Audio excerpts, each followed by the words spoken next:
When a cinematographer blocks out camera angles, all of the camera positions are kept to one side of the actors. This is in keeping with one of the fundamental rules of continuity, often referred to as the 180-degree rule.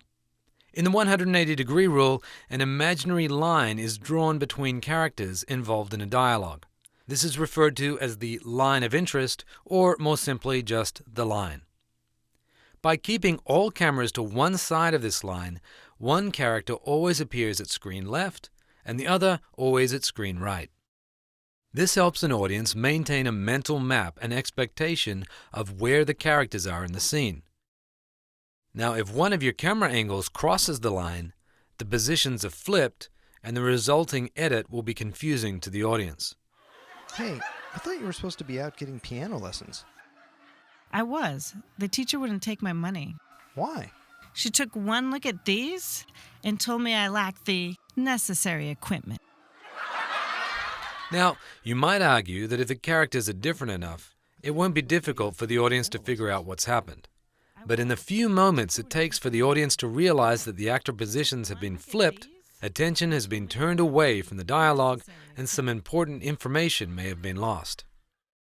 In some instances, notably action sequences, crossing the line is necessary to keep pace with what's happening.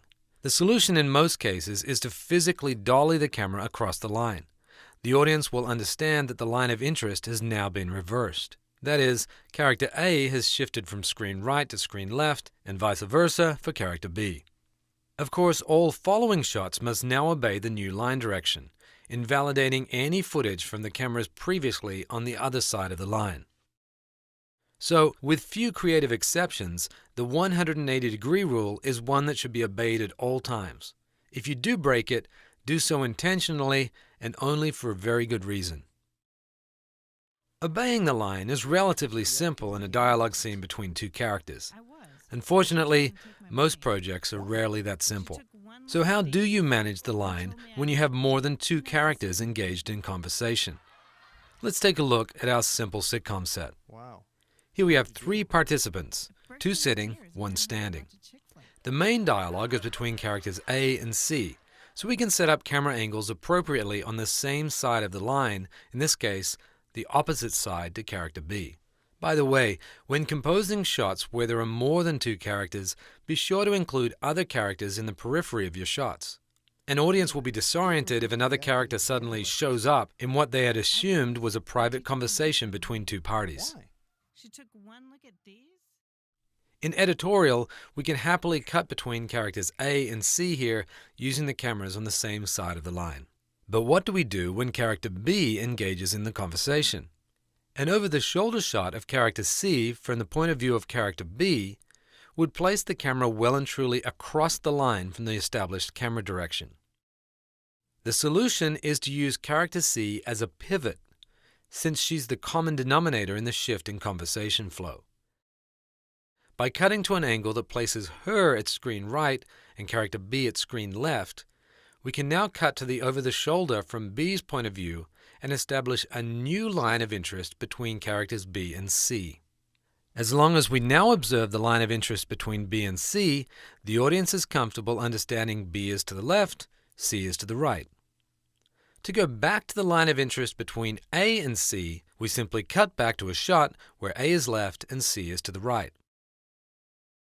Unless you're into studying football player diagrams, you may be thoroughly confused at this point.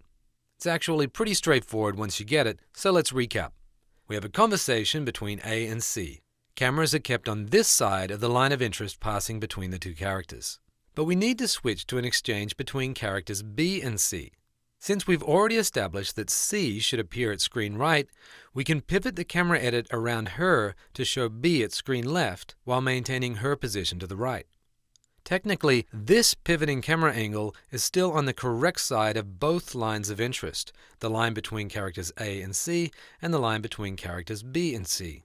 So now when we switch to character B's point of view, we've established a new line of interest between B and C, and all is good.